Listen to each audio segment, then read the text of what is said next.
Today is Indigenous Peoples Day, and it's going to kick off this week's topic, which is about culture and exploring culture and the importance of other cultures and diversity. And I want to start by reading a quote from Mark Twain. "Travel is fatal to prejudice, bigotry, and narrow-mindedness, and many of our people need it sorely on these accounts. Broad, wholesome, charitable views of men and things cannot be acquired by vegetating in one little corner of the earth all one's lifetime." So that's going to kick off our conversation today. So welcome back to the Aha Moments, where every day I share the lessons I've learned in my work as a psychotherapist and in my life to inspire you to live their very best life. Of course, I'm your host, Elliott Connie. This really is important to me on a couple of reasons. Number one, I want to talk about my culture. I come from an African-American culture, heavily influenced by hip-hop culture, heavily influenced by the cities I've lived in, Chicago, Boston, Massachusetts. And I find myself in an academic setting where I experience that the cultural differences between me being a black man coming into a traditionally white academic world has caused conflict, has caused struggle, has caused misunderstanding and hurt feelings and real problems in my life. And sometimes I just want to scream, I'm not a bad person, you're not bad people, but we have just different cultural lenses that guide how we interact. And it's so important that we recognize the influence that culture has on the way we see the world and what guides our interactions. I mean, that really, really does matter. For years, I spent time traveling. I traveled about 500,000 miles a year. I've been to a little over 30 countries. I've been on every continent in the United States. And I have to agree with Mark Twain that travel is fatal to bigotry, closed-mindedness, prejudice. Because we all have prejudice, right? We all have assumptions. But I've been around the world multiple times over. And I've met people that it just causes you to think differently about the way other people live their lives. Because other people live their lives differently doesn't make it wrong. You know, one of the people I got to meet, his name is Joe. Joe is from the Mohawk Nation in Ontario, Canada, and really is one of the most special people that I ever met. We hosted a conference in Ontario. I think it was in 2018, But it was the first conference my training organization hosted. We hosted this conference in 2018, and that's where I met Joe. And someone suggested that we do something called a land acknowledgement.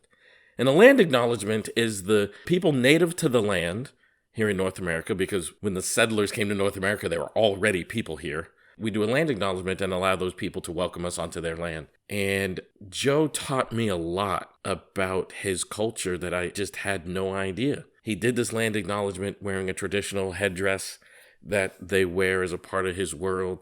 Later on, I was invited to come back to Ontario, and I did a training on the reservation. They call it on the res.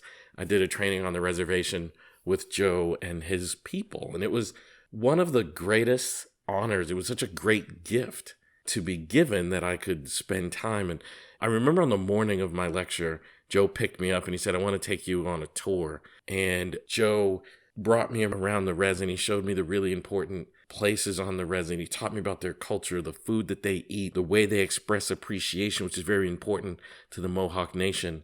It was one of the most special days I ever spent in my life. And I think more of us need to spend time in other cultures and simply learn the valuable lesson that different does not mean wrong. I think that's where we get ourselves in a lot of trouble we misunderstand that something that is different is inherently wrong. And that is not true. And if there's one lesson I can leave you with after a week of talking about the importance of exploring culture, I want you to get to a place where you acknowledge and you realize that difference does not mean wrong. So a lot of us, we spend time in our bubbles so much, but can I ask you just to step out of your bubble, get to know someone from a different culture, and allow them to teach you about that. Just be in witness of that culture, be in observation of that culture. Not as a judgment, but just as someone who appreciates that difference does not mean wrong. Thank you so much. This is super important, so I hope you guys do it. And I really mean this. I say this in every episode, but I really mean it. Please help me share this podcast with other people by sharing it on your social media platform, or even if you just want to share it with one person that you think could benefit from hearing this message today. And don't forget, if you're not a subscriber, you can become a subscriber wherever it is you enjoy listening to podcasts, whether it's Apple, Spotify, Simplecast, whatever it is. That would really be great. And you can become a Patreon subscriber and get bonus episodes and also transcriptions from each and every episode. Thank you guys so much. Happy Indigenous Peoples Day. Enjoy your day. Love you guys. See you tomorrow. As someone who enjoys culture and have had the wonderful benefit and pleasure of travel, I've gotten the opportunity to spend a lot of time around a lot of different cultures. One of the cultures that touched me deeply was the Maori culture in New Zealand. I actually have a tattoo that is a Maori tattoo that I got in New Zealand, and I'm going to talk to you about that tattoo. I'm going to talk to you about that story. I'm going to talk to you about how I fell in love with that culture and why that's my favorite tattoo. So welcome back to the Aha Moments, where every day I share the lessons I've learned in my work as a psychotherapist and in my life to inspire you to live your very best life. Of course, I'm your host, Elliott Connie. So here's the deal. I went to New Zealand and I met a woman named Kate. And she had a tattoo that I really liked. And I said, when I'm in New Zealand next, I'd love to get a tattoo. And I was going to New Zealand to do a keynote for a conference. And there were these two women that were at the event, and they were covered in tattoos. New Zealand is one of the most tattooed nations on the planet, and the Maori culture is steeped in tattoos. And the two women, they made the meals for the conference, and they were covered in tattoos, and they were talking to me about the history of their tattoos and what their tattoos meant. And it was just an amazing experience. So Kate, being a friend of mine by this time, arranged for me to go see the woman that does her tattoos, and she was a Maori woman, and we went to her home, and it was such an interesting experience. She asked me where I wanted the tattoo, and I pointed to where I wanted it on my right arm, and she took my hand in her hand and just kind of like massaged it, and she just stared at me. It was almost like, it was just mesmerizing the way she was looking at me. And then she took a marker and she drew freehand on my arm, and she said, "Would you like me to explain what this tattoo means?" And I said yes, and she told me what it meant. She asked me if I was okay with what she had deciphered and what she had drawn on me. I said sure, and then she did the tattoo on me. And it's a deep meaning. I won't go into now because this is an audio and you can't actually see the tattoo. Maybe I'll make a video and explain what the tattoo means. But anyway, it was almost like a spiritual experience getting that tattoo.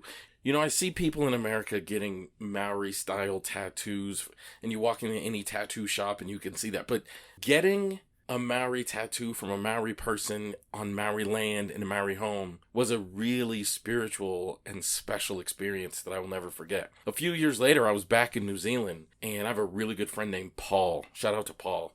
I love Paul. And he invited me out to dinner. By the way, if you're ever going to go eat dinner with Paul, never taste his food. That dude can eat the hottest things ever. And he invited me out to dinner. We were eating dumplings, and he, of course, made his as hot as ever. And he has a friend, a Maori friend named Carrie, who came out to the dinner. And Carrie saw my tattoo and almost got kind of annoyed. And he said, "Why do you have that?" So I told him that story, and he said, "Do you even know what it means?" Again, kind of annoyed.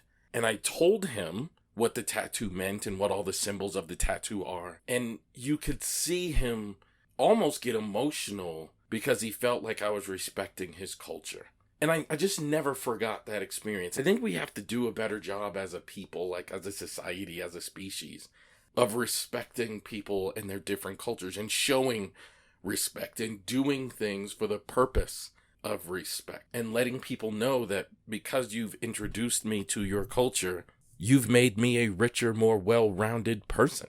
Like, I'm a richer, more well-rounded person because I've spent time in New Zealand around Maori people and have been introduced to those people and understand the obstacles and oppression and things that the Maori people have experienced. There's some of it that resonates very deeply with me as an African American. And I think we have to take time sometimes to celebrate and respect other cultures. And I'm not always sure we do a great job of that. So if you ever see me, ask me to show you my Maori tattoo and I'll show it to you and I will explain exactly what it means because it's something I take great pride in and great joy in. So, you know what I want you to do? Like, in any city there's always like a cultural part of the city. There's a part of the city that's ethnic to a group that you don't belong to.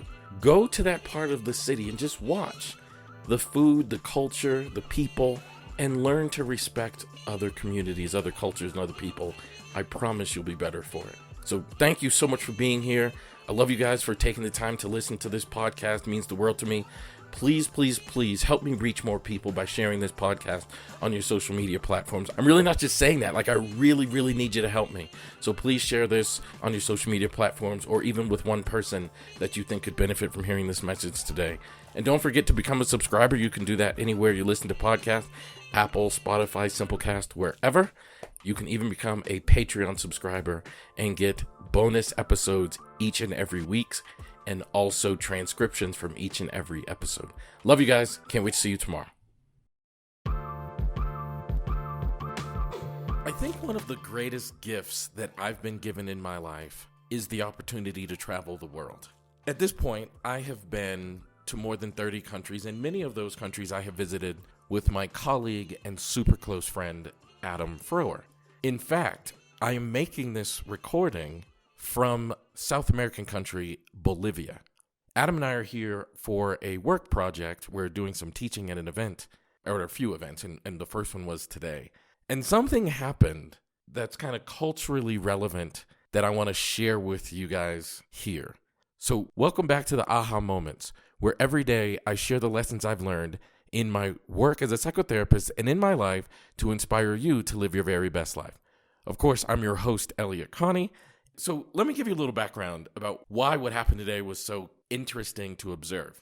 I, as an African American, and Adam, as a white person, we have often talked about the different cultural things that we notice, like things that are a part of his culture that aren't a part of mine, things that are a part of my culture that are not a part of his. And as we've traveled, we've been all throughout Europe together. We've been to India, South Africa, now Bolivia together. And one of the things we noticed that in countries that are populated primarily by brown people, there's less of an emphasis on time.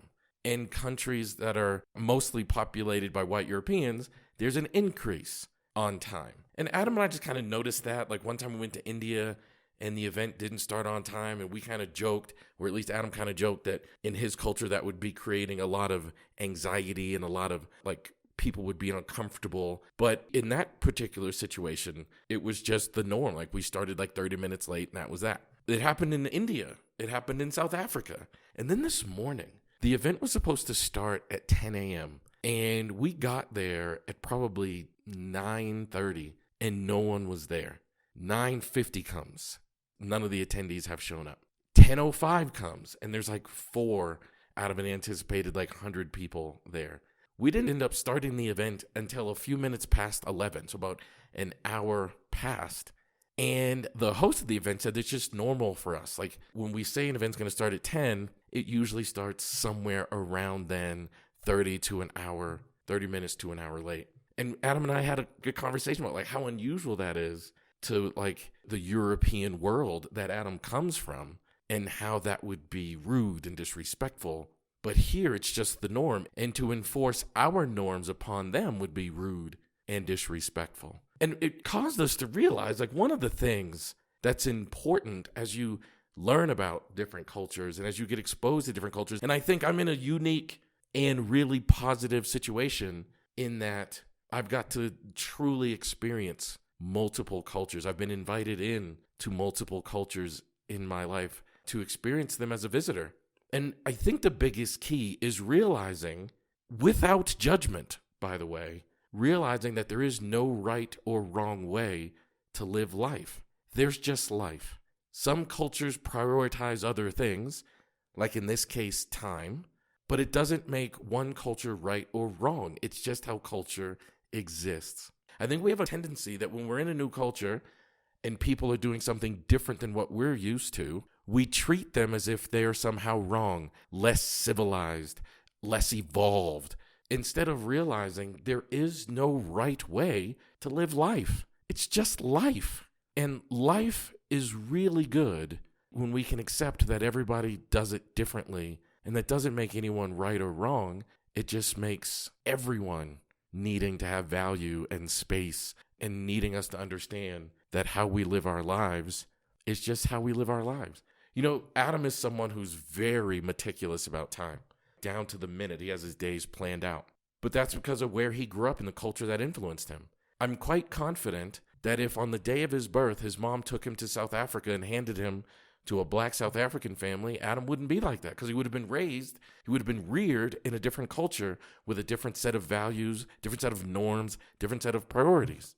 Doesn't make one right or wrong, but it does mean we have to acknowledge that the different messages we get throughout our lives and the different ways that we have been raised influence us, and we need to be able to do that without judgment. So as you are kind of living your life and you see people of different cultures, just remember that your culture is not right, their culture is not wrong. There's just life, and there's more for us to learn about one another than to be fearful and judgmental of one another. So practice that in your lives this week. Thank you so much for taking time and listening to my message today. I love you guys for all the support. Please help me reach more people by sharing this podcast on your social media platforms. You can do that right on the page. Like there's a link there. It'll say share. Hit that link and send it out. It would mean the world to me. And also, you could even share it with one person that you think needs to hear this message today. But that would really, really mean a lot to me. And don't forget to become a subscriber. You can do that wherever you enjoy listening to podcasts. Apple, Spotify, Simplecast, wherever. You can even become a Patreon subscriber and get bonus episodes each and every week, and also get transcriptions of each and every episode. Thank you guys so much for being here. I can't wait to see you tomorrow.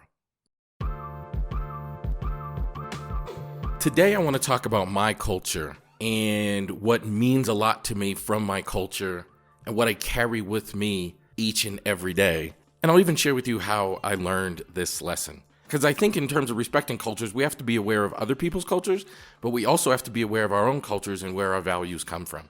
So welcome back to the aha moments, where every day I share the lessons I've learned in my work as a psychotherapist and in my life to inspire you to live your very best life.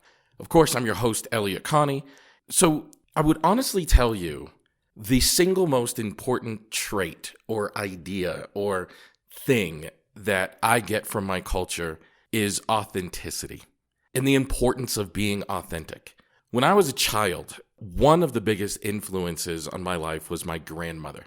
And my grandmother, I was born in Chicago, Illinois, during a really rough time. I was born in the 70s, so growing up in the 80s, it was a really difficult time on the west side and south side of Chicago, which is where my family was. My dad got a job in Massachusetts, so we moved to the Boston area, and then my parents separated, and my mother wanted me and my brothers to get a good education, so we moved to a suburban area called Franklin. And having that mix of environments and cultures, it influenced who I was and how I was growing up. It influenced the music I listened to, the clothes I wanted to wear. And I'm talking young kid, 8, 9, 10, 11, 12. It just influenced what you liked. And when I would go, I'd go spend just about every summer in Chicago with my family and usually stay with my grandmother. The neighborhood kids would pick on me. They would pick on me for the way that I talked, pak the kan, have yad kind of talking. Being from Massachusetts, that's a large part of how I talked. And they would pick on me for the clothes that I wanted to wear, and I didn't know the customs of inner city Chicago. And I'd come home crying and sad, and my grandmother would instill in me, be yourself. She used to call me man. She would be yourself, man. It is okay if they are uncomfortable with you being yourself. The worst thing is if you become uncomfortable with you being yourself and you try to change for other people. My grandmother instilled that in me constantly throughout my childhood. And I think really honestly, the hardest thing to do in this world is to be your authentic self, because that's when, if someone doesn't like you, they don't like the real you, if they judge and criticize you, they have judged and criticized the real you, because authenticity comes at a cost. I spend a lot of time thinking about this because I'm a black man in a very white field. And as a consequence of that, I've experienced really significant levels of discrimination. And in recent years, I've gotten to a point where I can't be quiet about it. I can't be silent about it. I have to address it. I have to call it out. I have to let people know that this is happening. Because if I stay quiet, then I'm now complicit in the system. I'm relying on that lesson that my grandmother taught me. Be yourself. Don't let anybody scare you or intimidate you out of being your authentic self and using your authentic voice. Because that's a lesson that I draw upon daily about what it's like to be like one of the only African American males who's at the level I am in my field, like writing books and traveling around lecturing and that sort of thing. Like, it's a really uncomfortable position to be in because so many people are judging and so many people are critical and so many people are like banding together to say how wrong Elliott is for the way he shares his message and for the message that he shares. But I don't care. I don't care if it's hard. I don't care if it makes people uncomfortable. I don't care if people like it. This is who Elliott Connie is. And it's taking me years to act upon the lesson that my culture and my grandmother instilled upon me. You know, standing out in the African American culture is a big deal. And one of the reasons why is so much of the inner city is about like being raised in the projects where literally every home looks the exact same. So one of the ways that you stand out is in how you walk, talk, act, and dress, right? So standing out is part of this culture, and being authentic in the way that you stand out is part of how like hip hop culture evolved. So I don't mind standing out. I don't mind ruffling feathers. I've been ruffling feathers from the day I was born. That's what it's like. And I think I keep saying this as we talk about, you know, connecting through culture and being aware of other people's culture. We have to do that with care and compassion. I've got to be able to say, that person over there is carrying a burden that I can't see. I know women are carrying a burden that I can't see. I know transgender people are carrying a burden that I can't see. I know LGBT people are carrying a burden that I can't see. I know that people of other ethnicities, nationalities, other groups are carrying a burden that I can't see. Certain people practice other religious orientations. They're just carrying a burden I can't see. I will live my life in confusion on why it's so difficult to recognize that sometimes we can't see what other people are carrying. I'm going to tell you a real quick story. I have a friend who's allergic to bees. And when I was a kid, we used to go and catch salamanders, what we used to do. And one day I found this place where there was tons of salamanders, and I called him and I said, hey, you want to go down to this place and catch some salamanders with me? And he said, no, there's tons of bees there. And I was like, there's no bees down there. And he was like deathly allergic. If he gets stung, 100% he's going to the hospital, and it's a life-threatening situation. So he's got to be really careful about this. So I was like, there's no bees down there. And I went down there by myself and looked around, didn't see any bees, came back like, bro, there's no bees. What are you talking about? No, there's tons of bees down there. And now I look back on and we never went, he would never go down there with me because he was so afraid of the bees. But now I look back and I realize he was aware of the bees because the bees caused him problems in his life. So thus, he had a hyper awareness to the bees. I think that's one of the reasons why we struggle so much with culture and discrimination issues, because like I'm allergic to the bees. So when I tell someone like, hey, something discriminatory has happened, they look around and are like, where? I didn't see it. Well, you're not allergic to bees. You don't have a life-threatening situation occur when this happens to you. I do. So we have to train ourselves to be like, look, if that dude said there's bees there, there's bees there. And we don't have to go. It's so hurtful when we live in a world where someone says there's bees over there and we say, no, they're not. Maybe you just don't notice because you're not allergic. And I hope that lesson hits home. So thanks for listening today. Love you guys. Please share this podcast on your social media platforms or with at least one person that you think could benefit from hearing this message today. Literally, just click the link wherever you're listening to this podcast. There's a share link there. Just click it, share it. It would mean the world to me. And don't forget to become a subscriber. You can do that wherever it is you enjoy listening to your podcast, Apple, Spotify, Simplecast, wherever. And you can even become a Patreon subscriber and get bonus episodes each and every week. And you also get a transcription from each and every episode. Love you guys so much. Can't wait to see you tomorrow. At the core of cultural differences and trying to understand and appreciate our cultural differences is the ability to feel heard. I have always felt really special when someone took the time to hear my voice. And I had an experience today. I'm in La Paz, Bolivia. And I had an experience today that really drove that point home, and I want to share it with you today. So welcome back to the aha moments, where every day I share the lessons I've learned in my work as a psychotherapist and in my life to inspire you to live your very best life. Now, there's a community of people here in Bolivia known as cholitas. And you should Google cholita. You will see a woman wearing a very particular garb and wearing like a bowling hat sitting on the top of her head. So much in a way that like it's hard for you to imagine how the hat stays on the top of the head. So when I agreed to come here, my host, guy named Marcos, said, is there anything you want to see? And I said, sure, Lake Titicaca. I'd been here before, and I didn't get a chance to go to Lake Titicaca. So I told him if there's a chance, no pressure, if there's a chance, I'd love to go to Lake Titicaca. And he arranged for us to go to Lake Titicaca. Now, what I didn't know is that the Cholita community is very robust around the area of Lake Titicaca, which is, or I think they call it Titicaca Lake, actually. But it's about 2 hours drive with traffic, 3 hours drive to get to this lake. Beautiful lake. It's the largest and highest lake in the world. I believe it's also the deepest lake in the world. It's this big, massive body of water, and it sits really high in terms of altitude. It's really impressive. But around this area is this Cholita community, and the Cholita community is older than the Incas and the Mayas. They were able to escape all of that and keep their community intact here in Bolivia and very strongly in the area around Titicaca Lake. And when we were there, the leaders of the Cholita community invited us into their home and showed us around. And they showed us these really important and special monoliths. And they showed us their food, and they made food for us, and it was really this really touching, amazing thing. They talked about the history there, and they really, I mean, we were there for like an hour, and they told us all these amazing things. And when we got done, they said, "Can you help us? Because we want more people to know about our culture." They were so happy that Americans, myself and my colleague Adam Froer, were willing to listen to them. They want more people to know about their culture and their community. And it was so touching to see how meaningful that was to them. It was so touching to see how impactful it was that we were willing to just listen to them about their culture. And of course we were, but they're so used to being removed from history. Like everybody knows about the Incas and the Mayas, but they don't know about the Cholitas.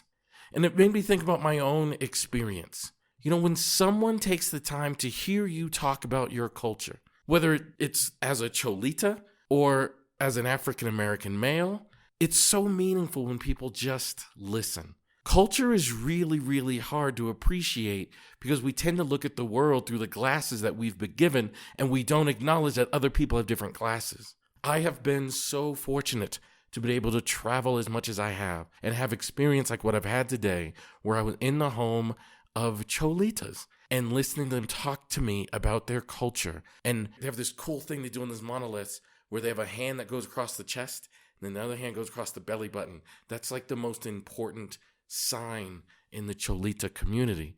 I wouldn't have known that unless these people had shared their culture with me. I wouldn't have known how important it was for them to cultivate their own land and harvest their own food. This is meaningful to them. This is important to them.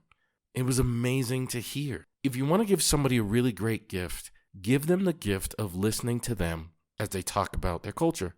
Because culture matters. Culture is important. Culture allows us to feel seen and heard. Make sure people around you feel seen and feel heard. I have loved when people allowed me to feel seen and heard, and I know you have too. So make sure you give people that same gift. I love you guys. Thanks for listening. Please help me reach more people. Share this podcast on your social media platforms. You can do that just using the link right there on the page, or even share it with one person that you think could benefit from hearing this message today. And don't forget to become a subscriber. You can do that at Apple, Spotify, Simplecast, wherever it is you enjoy listening to your podcast. You can also become a VIP at Patreon, and you get bonus material, including extra episodes each week and transcriptions of each and every episode. Thanks so much for being here. Love you guys. Can't wait to see you tomorrow.